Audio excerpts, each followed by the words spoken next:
reconnaissant. Nous voulons te dire merci. Merci Jésus pour tout ce que tu fais, tout ce que tu as déjà fait et tout ce que tu feras par la suite. Notre roi, nous sommes simplement reconnaissants. Reconnaissant d'avoir un Dieu aussi aimable. Reconnaissant d'avoir un Dieu aussi bon. Reconnaissant d'avoir un Dieu aussi fort. Oui, Père, tu l'es. Tu es un Dieu magnifique. C'est la raison qui nous amène à t'adorer, Seigneur. C'est la raison qui nous amène à te considérer. C'est la raison qui nous amène à faire de toi le plus grand de tout, le tout-puissant Dieu, le merveilleux Dieu, en nous pensant à ce que tu fais dans nos vies. Seigneur, les mots nous manquent pour pouvoir exprimer notre gratitude. Simplement reconnaissant, Seigneur. Et nous voulons te louer pour cela. Nous voulons t'acclamer, notre Dieu. Nous voulons te dire, Père, c'est toi qui es Dieu. Fais de nous, Seigneur, le sujet de ta gloire. Fais de nous le sujet de ta gloire. Fais de chacun d'entre nous le sujet de ton exaltation. Bénis ce peuple, Seigneur. Bénis la réunion ce soir et transforme-nous. Merci pour le service de chant, le service de la parole, tout ce qui devra se suivre. Dans le parfait nom de Jésus-Christ, notre Seigneur. Amen.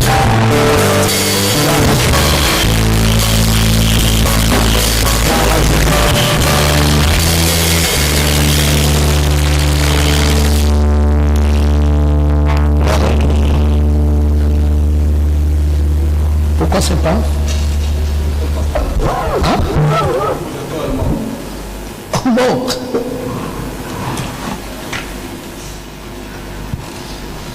Les deux projecteurs.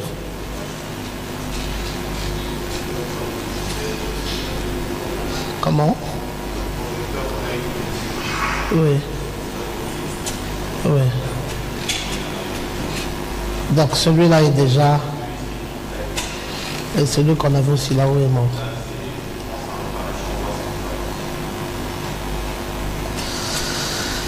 Ah. D'accord. Que le Seigneur vous bénisse tous.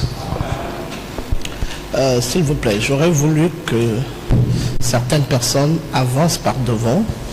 Ce sont les recommandations de la communication parce que maintenant nous utilisons le switch. Vous vous rappelez que quand nous étions à Abidjan, on avait ramené un switch et le switch permettait justement d'avoir deux caméras. Et donc il fallait simplement retrouver une autre caméra pour connecter. Et maintenant que la caméra est là, on est maintenant en train de connecter deux caméras. Ça fait donc que pendant que cette caméra est fixée sur le prédicateur, celui-là est fixé sur vous. Et ça ne fait pas toujours bien quand vous êtes derrière alors que c'est fixé justement pour qu'on vous voie. Alors s'il vous plaît que certaines personnes viennent par devant pour qu'il n'y ait pas de place vide. Ne laissez pas une place vide devant.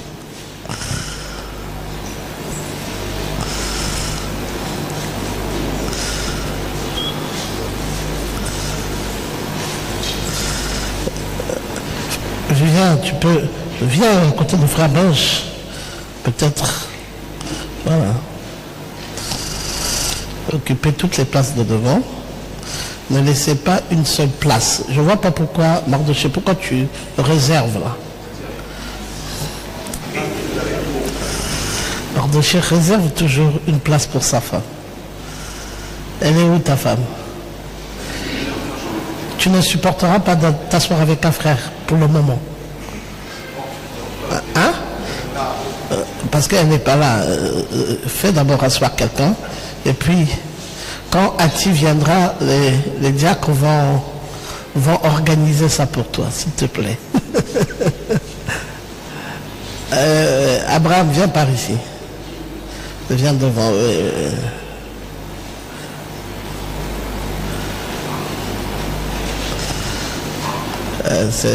La technologie, plus elle avance, plus nous améliorons notre façon de faire. Parce que, bon, cette caméra-là, vous voyez, celle que Herman a, c'est une caméra qui travaille essentiellement pour vous. Donc c'est une caméra qui vous regarde, qui harmonise la prédication avec vos amens et vos réactions. Et donc si c'est vide, ça ne marche pas. Ok, le Seigneur vous bénisse tous. C'est dommage que la caméra ne donne pas vraiment d'image, parce que j'aime bien quand je vous affiche les citations et comme ça vous voyez clairement ce que le prophète nous a enseigné. Ok, prenons nos Bibles.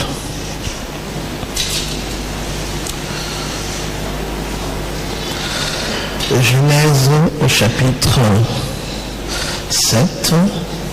Nous lisons partant du verset 11 jusqu'au verset 15. L'an 600 de la vie de Noé, le second mois,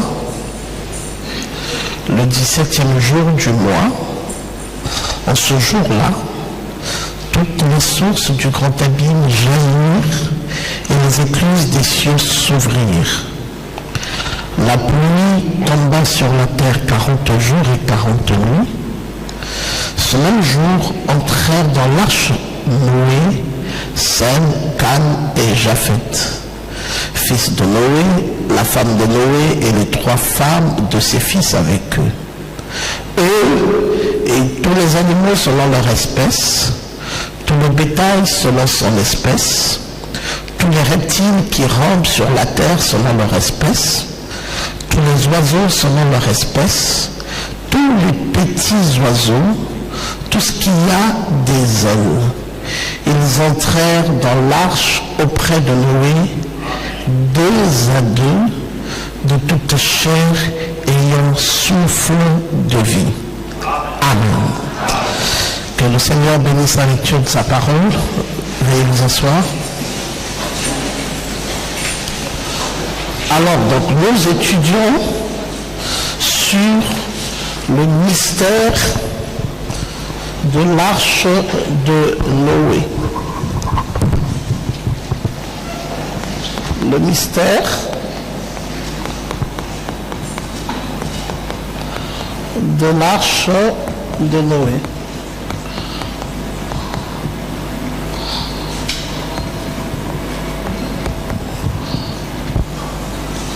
Voilà notre enseignement qui va encore nous prendre certainement 2 à 3 semaines avant que nous terminions cet enseignement. On sera peut-être au volume, peut-être qu'on arrêtera au volume 10. Et donc, cet enseignement est profond quand on peut voir tous les détails que le prophète donne par après. Et c'est au fur et à mesure que nous l'avons étudié qu'on s'est véritablement rendu compte de sa profondeur, des choses que nous ne savions pas, bien entendu, qui sont parlées dans cette histoire de Noé. Il a fallu vraiment creuser là-dessus pour comprendre. Une des choses les plus merveilleuses, c'est que Frère Branham a corrigé Moïse sur un fait très important. Moïse nous a fait croire que Enoch, par exemple, avait marché 300 ans avec Dieu et qu'il avait vécu 365 ans. Frère Branham a corrigé ça. Frère Branham a dit que c'est pas juste. Moïse, plutôt Enoch, n'a pas marché 300 ans avec Dieu. Frère Branham dit que Enoch a marché 500 ans avec Dieu. Et quand j'ai découvert ça pendant que j'étudiais cela, j'ai été choqué. J'ai dit, mais c'est quand même la Bible qui le dit. Et vous savez, quand vous voyez une déclaration de la Bible, et puis une déclaration de Frère Branham qui contrarie la déclaration de la Bible, vous êtes très embêté. A priori, on croit directement à ce que Frère Branham a dit, et puis on oublie ce que Moïse aurait dit. Mais après, quand même, il faut avoir des arguments pour comprendre pourquoi Frère Branham l'a dit.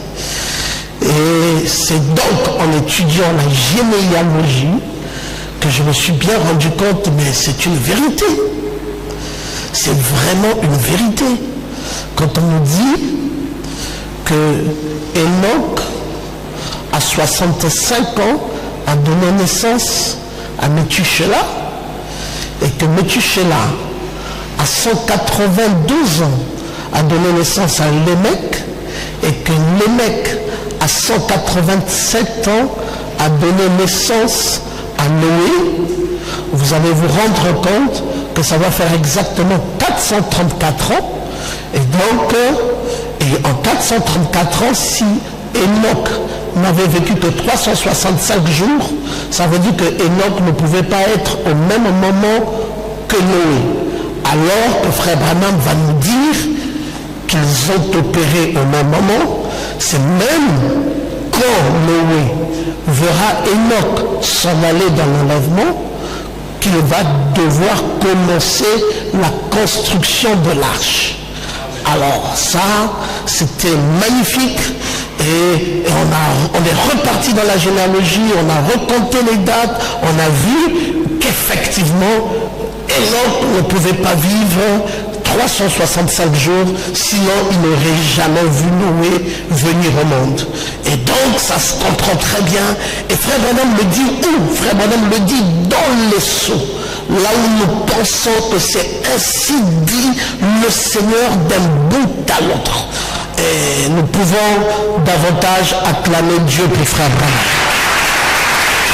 Oui, mes frères, Dieu nous a réellement visités. Dieu nous a donné un grand prophète, un très très grand prophète. Et je me suis vraiment réjoui de cela, parce que si nous n'avions pas Frère Branham, on ne pourra jamais comprendre ce qui s'est passé. Et vous savez que Noé, en ce temps-là, est le type des Juifs, et Enoch est le type de l'épouse. Et donc, il faut que Enoch parte dans l'enlèvement pour que maintenant Dieu se tourne du côté de Noé. Donc, dans la typologie et dans tout ce que Frère Branham a dit concernant cet événement, c'est parfait. C'est vraiment parfait. Et c'est cette étude, il a fallu que nous entrions dans cette étude, il a fallu qu'on commence à regarder certaines choses pour enfin comprendre qu'il y avait des mystères cachés à l'intérieur dans l'histoire de l'arche de Noé, dont on n'aurait jamais connu si on ne s'était pas véritablement penché sur l'étude de l'arche de Noé. Et donc, Frère Branham nous a introduit cette arche. Il nous a dit, l'arche c'est quoi? Il donne la signification. Il dit, l'arche signifie un petit coffret. C'est dans le message, l'arche type de Christ. Il dit, l'arche c'est un petit coffret. Et il dit ensuite, l'arche c'est le lieu de refuge. Et il dit, l'arche c'est une cachette. En fait, c'est trois choses que Frère Branham donne quand il nous donne la définition de l'arche. Il nous dit que c'est un petit coffret, et il nous dit c'est un lieu de refuge, et il nous dit que c'est une cachette. Et le prophète ne s'arrête pas là. Frère Branham nous dit, attention, ne pensez pas simplement qu'il puisse exister une seule arche. Il dit, il n'y a pas qu'une seule arche, il n'y a pas que l'arche de Moïse, de Noé, il y avait aussi l'arche de Moïse et ensuite l'arche du témoignage. Et comme je vous l'ai dit le jour passé, l'arche du témoignage ou l'arche de l'alliance est une arche qui est bien connue de nous tous, parce que les sacrificateurs portaient cette arche à l'épaule gauche, exactement là où se trouve le cœur, quand ils devaient traverser le Jourdain. Nous connaissons la belle histoire de ça. Mais l'arche de Moïse, mais la dénomination ne connaît pas ça. Et c'est difficile pour elle de s'imaginer que le petit panier qui avait été posé sur le Nil soit aussi une arche. À ses frères Branham qui va nous révéler cela. C'est frère Branham qui va nous dire que ce petit panier n'était pas simplement un petit panier, mais c'était toute une arche. Et il va nous donner les détails de comment cette arche a été faite. Il va nous dire une arche a été montée par Noé, qui Noé lui était un fermier, mais l'autre arche n'a pas été montée par Noé, c'est une arche qui avait été montée par une dame. Et donc il nous parle de cette deuxième arche, de cette troisième arche, et il ne s'arrête pas là. Frère Branham nous dit qu'il y a même une quatrième arche. Et il dit la quatrième arche, c'est le Seigneur Jésus-Christ. Amen. Et donc, on a compris qu'il y avait ces arches-là, mais après, donc, il y avait cette arche de Moïse, et le prophète de Dieu dit, c'était l'arche de Moïse. Il dit, la Bible déclare que c'était un petit panier qui était une arche. Il dit, remarquez qu'elle avait été pourvue par la mer. C'est important de savoir ça.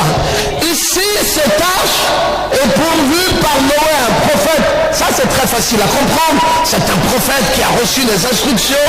Mais cette arche de Moïse n'est pas pourvue par un prophète. C'est pourvu par une mer. Et le prophète de Dieu dit que c'est une mère, et il dit laquelle mère a donné naissance à Moïse. C'est elle qui a fait cette arche. Alors, comment a-t-elle pu réaliser une arche, une simple mère? Frère Branham dit qu'elle a donc tissé ce panier avec des petites tiges qu'on avait là, semblables à des petites tiges de maïs. Là-bas, on avait utilisé le bois de Goffin, nous l'avons vu la fois passée. Mais ici, dans l'arche de Moïse, c'est cette femme qui a conçu cette arche. Et elle a conçu cette arche avec des petites tiges. Et le prophète de Dieu dit que c'était comme des tiges de maïs. Alors, il appelle ça aussi des tiges filas. Sans les termes, on n'a pas la caméra, je vous aurais montré la citation. Et donc, c'est des tiges filas. Et il dit, il y en a encore, ces tiges filas existent encore en Égypte.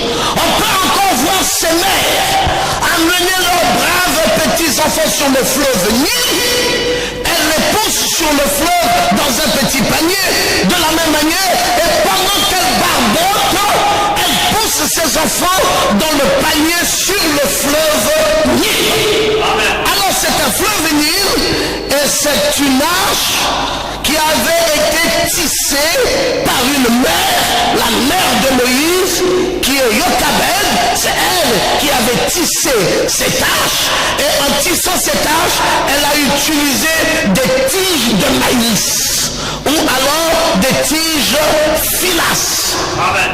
Frère Branham dit, elle est allée lui fabriquer une petite arche. Et voici de quelle manière ce panier était fabriqué. On le tissait de l'intérieur et de l'extérieur quand on le fabriquait. Vous allez voir que c'est la même méthodologie que Dieu va employer quand il va s'agir de l'arche de Noé. L'arche de Noé également avait été enduite par la poix de l'intérieur comme de l'extérieur, de manière à ne pas laisser une fissure par laquelle l'eau pourra s'infiltrer. Donc tout était hermétiquement blindé. Et dans cette arche de Moïse, c'est le même phénomène qui se produisit. On a tissé de l'intérieur et on a tissé de l'extérieur quand on l'a fabriqué.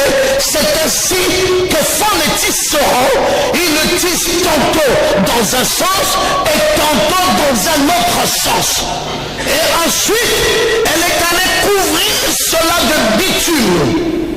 Cette dame de Jochebed a pris ce panier, tissé de dedans et tissé de derrière. Elle a récupéré cette arche, elle l'a emmené, elle aussi du bitume à l'intérieur. Le bitume, c'est aussi de la poix. Et ce mot même bitume, cela ne signifie pas poix ou expiation. Et donc vous voyez, c'est donc de la bitume que cet homme a utilisé pour blinder ses tâches de Moïse. Et c'est la même chose, comme je l'ai dit, qui s'est faite avec l'arche de Noé. On a utilisé la poix là-bas pour blinder également l'arche de Noé, de manière à ce qu'il n'y ait pas de filtration d'eau. Qu'est-ce que tout ceci nous révèle? Une arche qui a été tissée de dedans et du dehors, une arche dans laquelle on a pris du bitume, on a mis le bitume tout autour, une arche dans laquelle on a pris du bois, on a mis cela tout autour de manière à bloquer toutes les brèches et fermer cela de façon hermétique, blinder cela pour que cela puisse aller en surface sur nous. Qu'est-ce que ça peut bien vouloir signifier dans la parole? Eh bien, c'est de comprendre d'abord qu'un chrétien ne doit pas se limiter avec une apparence extérieure.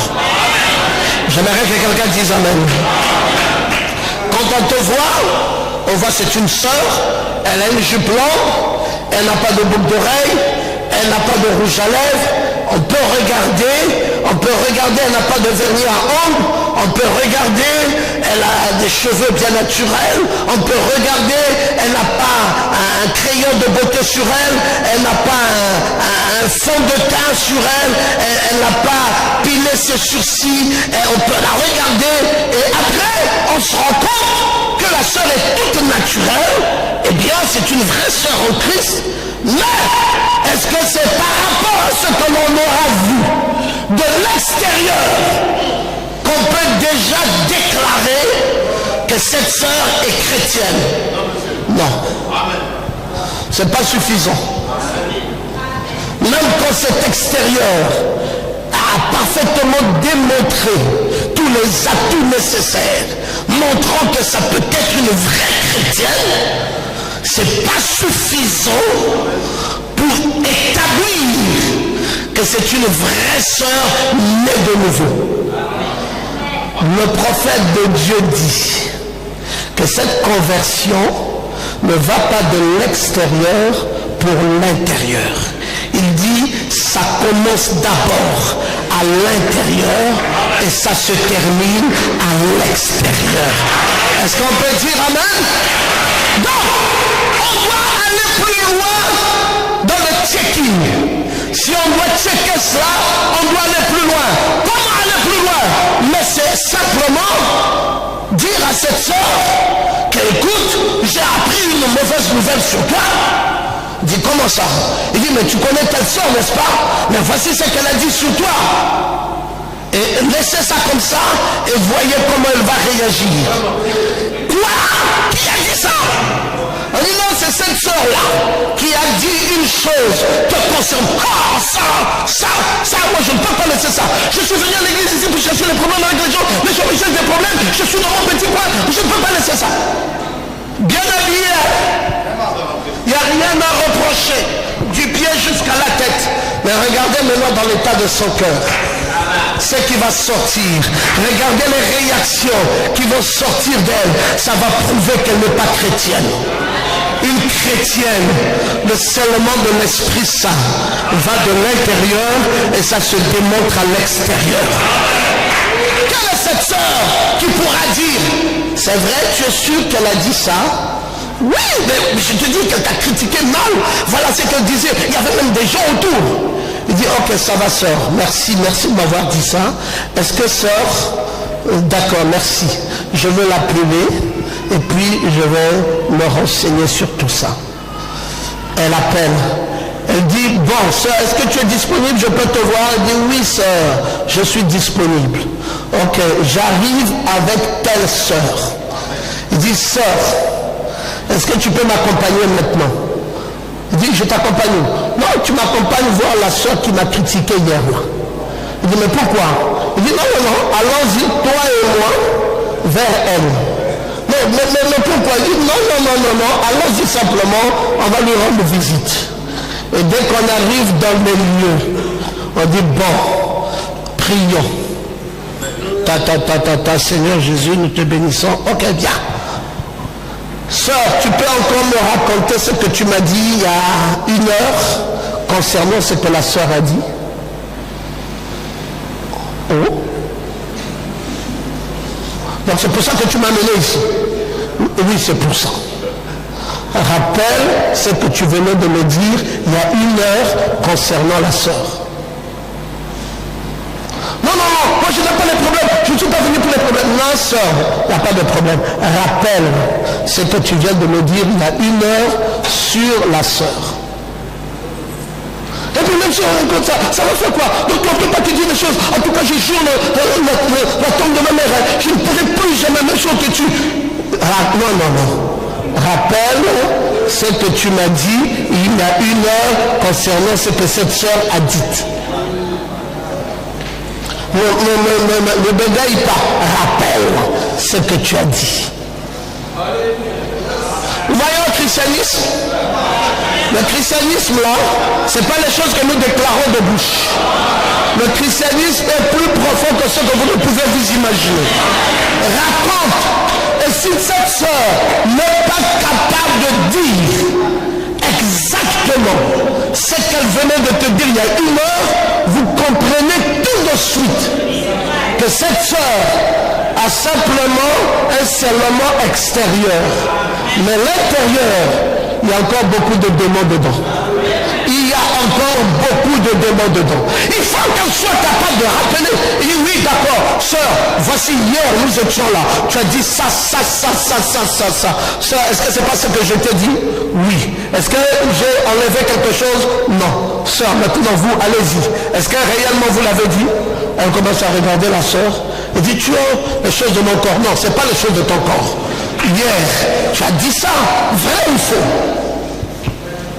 En quoi? C'est dans le tribunal? Oui, c'est le tribunal. Parce qu'on ne peut pas être chrétien et vivre dans les critiques. On ne peut pas être chrétien et vivre dans le mensonge. On ne peut pas être chrétien et vivre dans le congossa. Le congossa, c'est pas le christianisme. Le raconterie, c'est pas le christianisme. Le mensonge, c'est pas le christianisme. Quand on est chrétien, on doit être capable de se parler selon la vérité, les uns vis-à-vis des autres. Je n'ai pas entendu des gens qui disent amen. Voilà le christianisme que nous avons nous appris de ce message.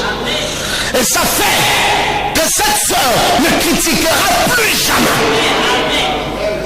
Quand vous l'avez pris comme ça, il va dire non, même si quelqu'un veut venir raconter à mon soeur, je dis, ne va pas raconter à ce frère, parce que lui, il va vous faire asseoir. J'avais déjà eu une affaire comme ça dans le passé. Et vous vivrez en paix. Vous vivrez en paix. Oh, un tel a dit, on ne vérifie même pas, on ne contrôle pas. Après, celui-là prend, il est déjà fâché. Et lui aussi, avant même d'aller vérifier, il va commencer à dire, il croit que quoi? Il y a quelqu'un qui connaît mes dossiers. Moi aussi, je connais ces dossiers. Allez, vas-y, dis ces dossiers. Voilà, on se retrouve avec des sacs de dossiers. Et puis, il y a quelqu'un qui est au milieu, qui se joue de vous comme un ballon. Qui prend ici, qui raconte là. Qui prend là, qui raconte là. Un démon. Et ce genre de démon existe même dans la maison de Dieu. Je croyais qu'on pouvait dire amen. Scellé au-dedans et scellé au-dehors. Un christianisme dans lequel, même si on vous laisse seul, vous êtes dans une contrée, il n'y a pas de frères, il n'y a pas l'église, il n'y a personne, vous êtes seul. On vous dit, démontrez-nous votre foi. Continuez à nous prouver que vous êtes chrétiens. Devant les frères, c'est très facile d'être un chrétien. détestent le christianisme. C'est loin des frères, comme Daniel à Babylone. Il s'est maintenu dans la position de la parole. Il était là, toujours dans la position de la parole. Alors vous voyez que ces arches devaient être tissées de l'intérieur et de l'extérieur. Quand on les fabriquait, c'était toujours comme ça. Et après, on devrait les couvrir de bitume. Et c'est de cette façon-là que l'arche pouvait tenir devant tous les soubresauts, même quand les grandes vagues pouvaient venir intimider cette l'arche était calme. Qu'est-ce qui pouvait faire la tranquillité? Qu'est-ce qui pouvait faire l'assurance d'une arche comme cela? Mais c'est parce qu'elle était tissée de dedans et du dehors. Frère Branham nous dit dans le message être conduit qu'il a prêché à Prescott. Nous sommes au paragraphe 82. Il dit, vous savez quoi? La fille de ce roi est descendue un de ces jours vers le fleuve, où la mère de Moïse, Jochebed, l'avait pris et déposé dans un petit radeau sur le fleuve comme ceci. Et les vieux crocodiles avaient mangé tous les petits bébés. Ils les ont tués en les jetant dans le fleuve. Mais elle l'a déposé juste là-dedans. Et vous savez comment elle a tenu les crocodiles éloignés de lui? C'est une question qu'on pose sur Abraham. Parce qu'elle a pris ce petit Moïse, elle l'a mis sur une arche qui avait reçu du bitume et qui avait été tissée de dedans et du dehors. Et elle a mis le bitume dessus et elle a placé cette arche sur les eaux. Alors, tous les autres bébés qui étaient là, qu'on avait placés aux côtés des eaux, avaient été mangés par les crocodiles. Mais quant à Moïse, lui, n'avait pas été touché. Alors la question que pose Frère Branham, savez-vous comment a-t-elle fait pour tenir les crocodiles loin de ce petit? Il dit, elle fit cette petite arche et le déposa à l'intérieur. Elle avait été faite de poids. Vous savez ce que c'est? De la térébenthine. Voilà la poix qu'elle avait placée là sur cette arche. Ça s'appelait de la térébenthine. Alors c'est la térébenthine qu'elle avait placée sur cette arche. Cette poix s'appelait de la térébenthine. Alors le prophète de Dieu dit, un alligator venait et disait, un petit enfant hébreu, grazouillé, je veux le prendre. L'entendant pleurer ainsi, il s'en approchait. Oh, quelle odeur! Vous voyez-vous, la mère avait été conduite pour protéger son bébé, ainsi s'en éloignait-il. Il ne voulait rien avoir avec ça. Amen. La térébenthine, c'est cette poix que l'on mettait autour de cette arche, mais qui avait une très grande odeur. Alors cette odeur faisait que quand un crocodile, même furieux, même affamé, venait et voyait bien qu'il y avait un enfant qui était là sur une arche qui n'était pourtant pas protégée, qui était entièrement exposée, le bébé simplement dessus. Mais quand le crocodile ne pourra-t-il pas s'approcher de cet enfant affamé et le broyer, le manger? C'est cette odeur-là. Cette odeur de la térébenthine, la poix qui avait été placée au-dessus, repoussait les crocodiles, repoussait les alligators, repoussait tout ce qui était effrayant et qui pouvait venir pour détruire l'enfant. Et c'est ainsi que l'enfant était en sécurité grâce à cette térébenthine qui avait été placée tout autour de cet enfant. Et cette térébenthine pour nous aujourd'hui, c'est le Saint-Esprit. Et ce Saint-Esprit donne une odeur à un chrétien.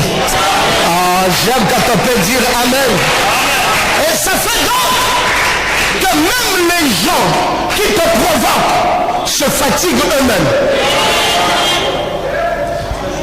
Ils te provoquent, ils veulent que tu réagisses. Tu es zen. Tu ne réagis pas. On dit, oh.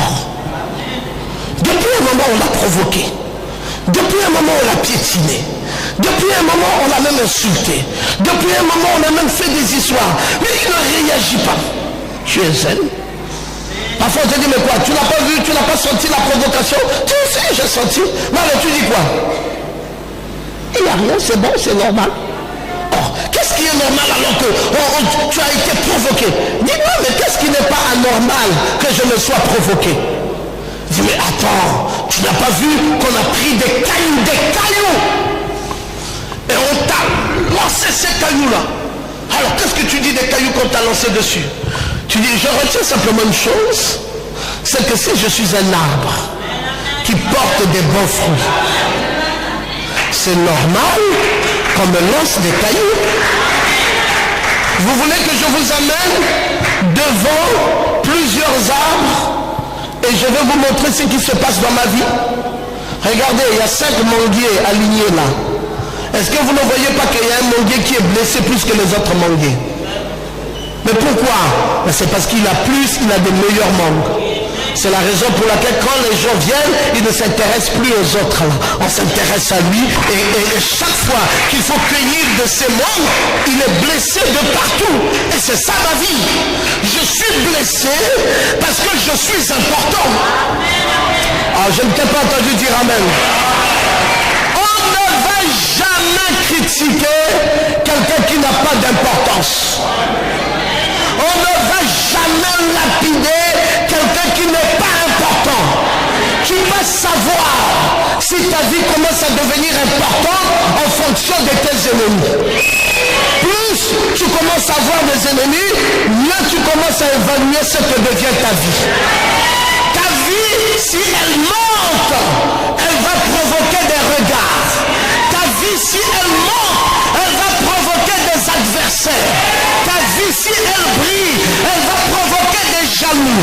Ta vie, si elle est exposée, elle va provoquer tout. Ça va provoquer des problèmes. Tu ne peux pas faire autrement. Non. C'est quand on va te provoquer qu'on saura si réellement tu es grand comme tu le montres aux yeux des gens. Ce sont tes réactions. Parce que ta vie déjà pousse les gens, les crocodiles et les alligators à t'attaquer. Alors ils viennent t'attaquer parce qu'ils sentent qu'il y a un bébé qui est là, qui est important, il faut l'agresser. Mais alors, comment tu te comportes après que tu aies été agressé? Que celui-là, toute ma vie, je vous jure, je ne pourrai plus lui adresser une parole. Faux chrétien.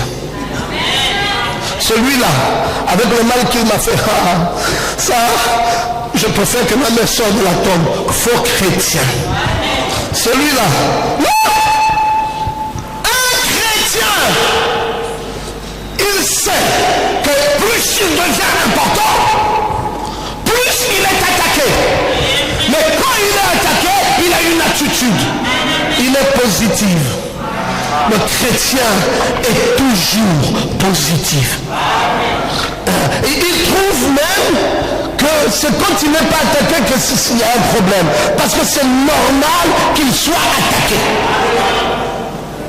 Il va vous dire, mais c'est normal. Hein? Qu'est-ce que vous trouvez de mal? Vous savez, dernièrement, je rentre à Facebook, je constate que, parce que maintenant, le ministère que vous voyez là, le ministère que nous exerçons, à 4 niveaux. Il y a un niveau local. Comme nous sommes ici l'église locale, ça c'est le tout premier niveau du ministère. Tu peux diriger une église, moi je connais des gens qui ont des églises. Mon beau-père est pasteur. Il est pasteur depuis quand? Mais il est pasteur depuis très longtemps, depuis 1990. Mais ça se limite à son église. Ça ne va pas plus loin que ça. Et il n'en veut pas, mais il est pasteur. C'est un premier niveau. Et un autre niveau qui t'amène maintenant à avoir un impact sur le plan national. Désormais, on sait sur le plan national qu'il y a une pointure. Et il y a quelqu'un qui est important, qui a attiré les regards des gens. Et si il y a un partage réel et sérieux de la parole, vaudrait mieux l'aligner. Oui, je parle ici dans le contexte de la bonne foi, parce qu'il y a aussi la mauvaise foi. Et puis, ça c'est une deuxième étape où maintenant ça commence à avoir de la valeur sur le plan national. On peut aller à Port-Gentil, on te connaît. On peut aller à Franceville, on te connaît. Ton nom a circulé toute la nation. Tu n'es plus étranger pour quelqu'un. Les gens te connaissent parce que ton ministère n'est pas resté localement, a eu un impact national. Ça c'est une deuxième étape. Mais il y a une troisième étape sur le plan continental. On dit il y a une convention à Brazzaville, tu arrives, on dit docteur ne m'a passé. Il y a une convention à Kinshasa, tu arrives, on dit faites-le asseoir ici. Il y a une convention à Bandaka, on dit hey, amenez ce monsieur-là. Il y a une convention à Bangui, on dit non, lui il est aligné. Il y a une convention, ça c'est déjà sur le plan continental. Mais c'est pas tout. Et après, il y aura encore une dernière étape dans le ministère, c'est l'étape mondiale. Sur le plan international. Maintenant, l'Amérique veut tourner ses regards vers toi, l'Europe tourne ses regards vers toi, et partout on tourne tes regards vers toi. Par la grâce de Dieu, je dis bien, par la grâce de Dieu, c'est là où notre petit ministère est arrivé. Sur le plan mondial. C'est une grâce de Dieu. Vous savez, la semaine prochaine, je vais au Togo. Au Togo, c'est un pasteur. Il est pasteur depuis 15 ans. Il a une église de 250 personnes. Il s'appelle Emmanuel. Il m'appelle, il dit, j'ai regardé sur la face de la terre. Il me fallait avoir un père spirituel. Docteur Ngoma, croyez-moi, j'ai prié Dieu pour ça. Et Dieu m'a convaincu que c'est vous, mon père spirituel. Si l'homme ne se connaît pas, il dit, je vous suis jour après jour vos messages. Il dit, bon, maintenant, oui, merci frère pour les éloges, gloire à Dieu. Peut-être que Dieu a fait quelque chose que je t'attire. Il dit, non, ça ne s'arrête pas là. Je dois être ordonné dans le ministère. Je dois, mon église, être dédicacée. J'étais marié avec ma femme dans l'église, comme ça, mais là maintenant je vais me marier à l'état civil et je vais refaire le mariage proprement dans l'église. Et maintenant je vais aussi avoir des réunions de réveil. Alors docteur Ngoma, je veux que vous me disposiez d'une semaine pour vous occuper de moi sur tout ça. Réunion de réveil, ordination, célébration de mariage, dédicace de l'église en une semaine. Je dis allez-y frère, faites. Et alors nous parlons, les invitations sont déjà dans toutes les églises de Lomé et tout ça, et on attend que j'arrive. Et on n'attend plus que j'arrive, et je vais arriver la semaine prochaine pour aller, bien entendu, faire tout ce travail-là. Et ça ne va pas s'arrêter là, ça va continuer au Bénin, ça ne va pas s'arrêter au Bénin, ça va continuer au Ghana, dans un petit espace d'une semaine. Amen. C'est ça le travail. Ça change de niveau. Mais quand ça arrive au niveau international, frère, c'est là où les soucis sont plus graves. Quelqu'un qui a ouvert une plateforme qu'il appelait Média International, il est aux États-Unis, il s'appelle Oncle Christian, je ne l'ai jamais vu, il ne m'a jamais vu.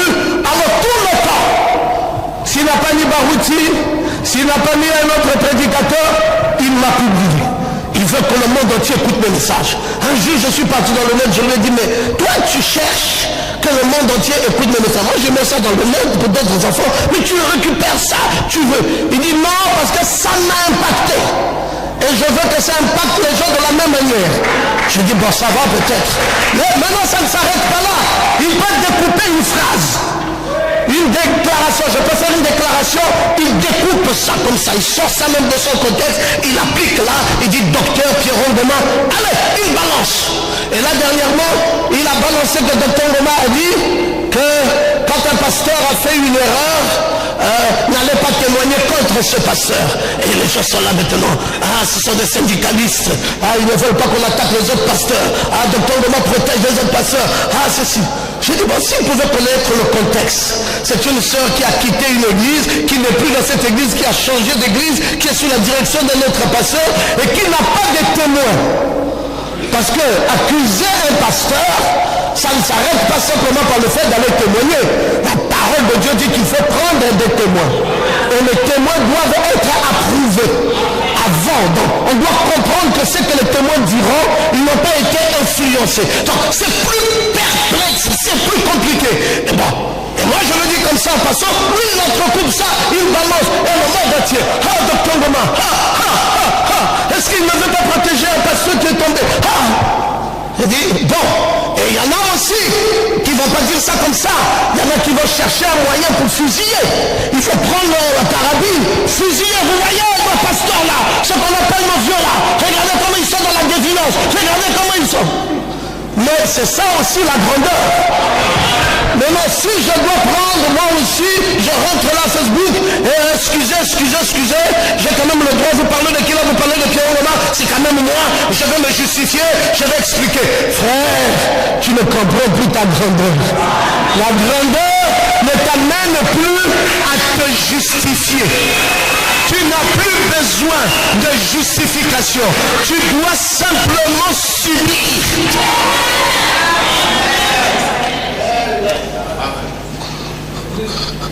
Plus tu te justifies, plus tu mets le pétrole dans le feu. Hein, vous avez vu la justification d'un de nos baobabs ici. Maintenant, ça quittait, c'est déjà parti au sud. Et plus il voudrait se justifier, plus on va continuer à enflammer. Parfois, c'est mieux d'être calme. Tu es scellé? Oui, je suis scellé. Alors ça te donne de la personnalité. Ça te rend tranquille.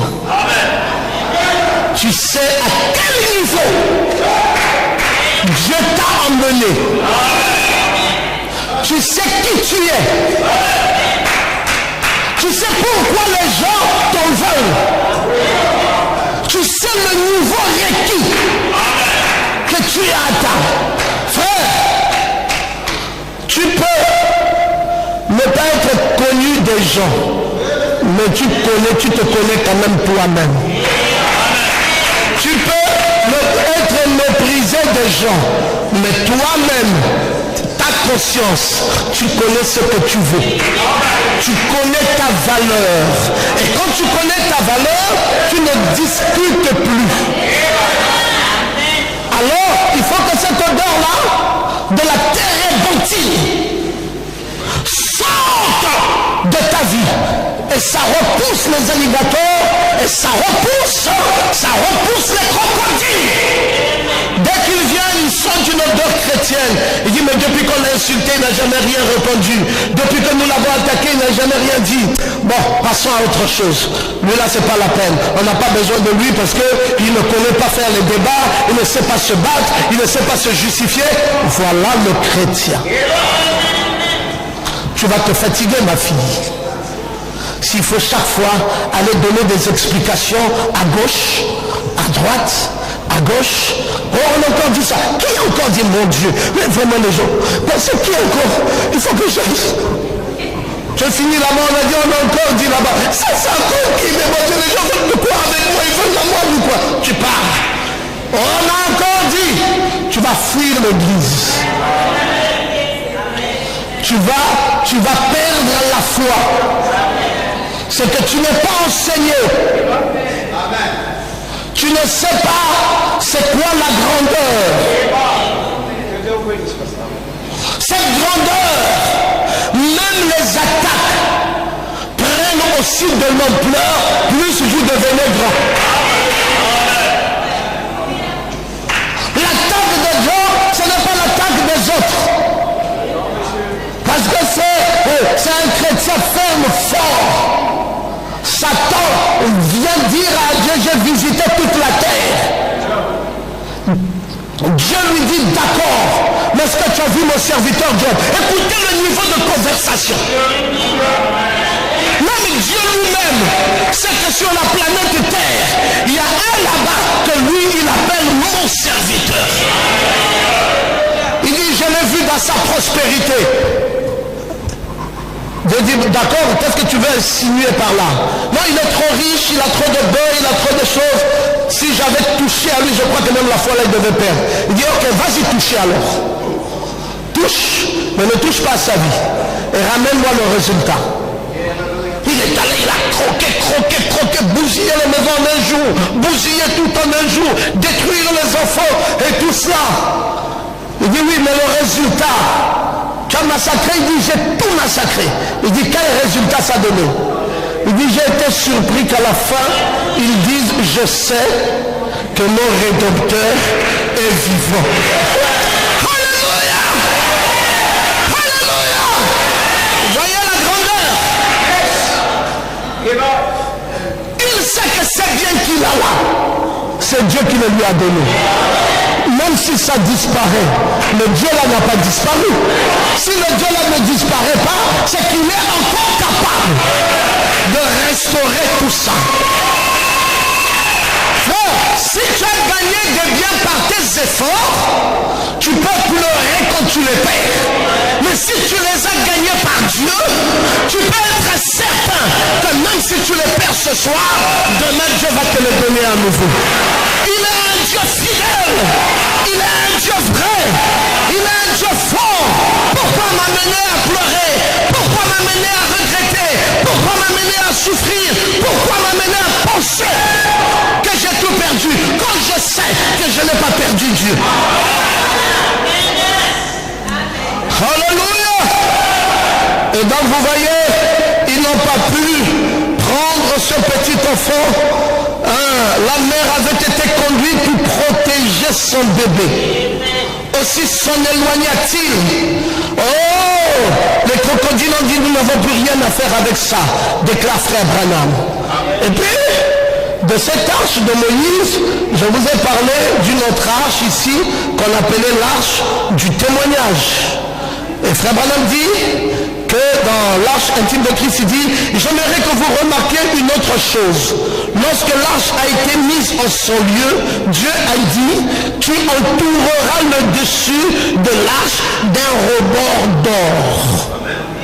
En d'autres termes, lorsque l'arche fut conduite de poids au-dessus et tout autour de ceci, la loi était à l'intérieur. Et ensuite, remarquez autre chose, le pain, le cachère ou la manne qui tomba en premier. Cette manne était dans le pont et elle était gardée à l'intérieur de l'arche du témoignage. Il y avait la manne à l'intérieur. Cette arche-là aussi était couverte et recouverte de quoi? De l'or. Et cet or était de la divinité. Donc quand vous remarquerez les arches ici, c'est pas pour rien que frère Branham à la fin va dire que Jésus-Christ lui-même, le divin sauveur, était aussi une arche. Parce que ce qui est à l'intérieur de ces arches, c'est toujours un Dieu qu'on cache dedans. Bon, pendant que l'arche de Noé avait été montée, vous savez frère, une chose regrettable se produisit en ce temps-là. C'est quoi la chose regrettable? C'est que les dénominationnels qui étaient autour, quand on a dit qu'il y a maintenant une arche d'un prophète appelé Noé, qui a reçu un message, on dit il fait quoi? Il dit il discerne même les pensées des cœurs. Il dit oh, ça c'est quoi c'est ça? Vous avez dit qu'il fait quoi ce prophète? On dit non, il tourne le dos à la tente, il discerne les pensées des cœurs. Il dit et puis c'est quoi c'est ça? On dit non, après il prie pour les malades, paf, il y a la guérison. Il dit, on a dit que la guérison là c'était le premier poule, le discernement des pensées c'était le deuxième poule, mais que tout ceci prépare un troisième poule. Voilà ce qui rend son ministère singulier. Ils ont dit ah bon? Donc c'est pour cela que vous avez beaucoup d'enthousiasme depuis tout ce temps-ci, l'arche de Noé, l'arche de Noé, l'arche de Noé. Qu'est-ce que nous ne pouvons pas nous aussi produire? Et frère Branham dit qu'ils nous ont produit des arches dénominationnelles. Dites un peu amen. Ils ont dit non, on ne va pas se limiter là. Ce Noé dit qu'il a une arche. On va mettre en face de lui une autre arche qui va contrer son arche et c'est une marche dénominationnelle. Frère, comme l'homme est culotté.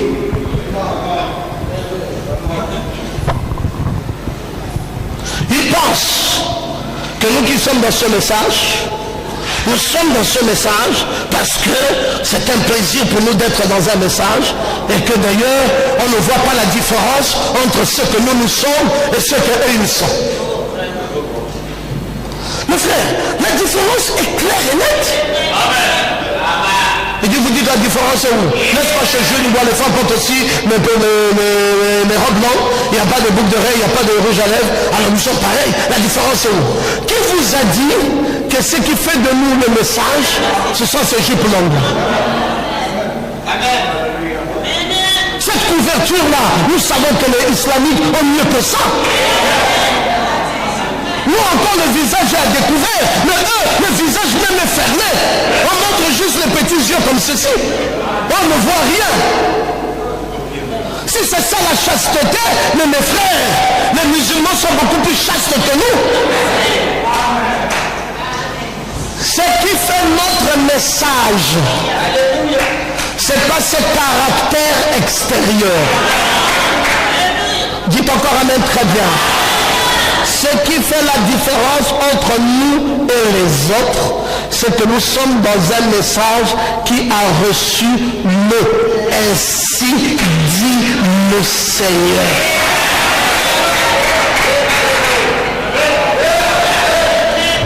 Ils ont dit qu'ils vont aussi faire leur hache, mais est-ce qu'ils ont reçu le ainsi dit le Seigneur?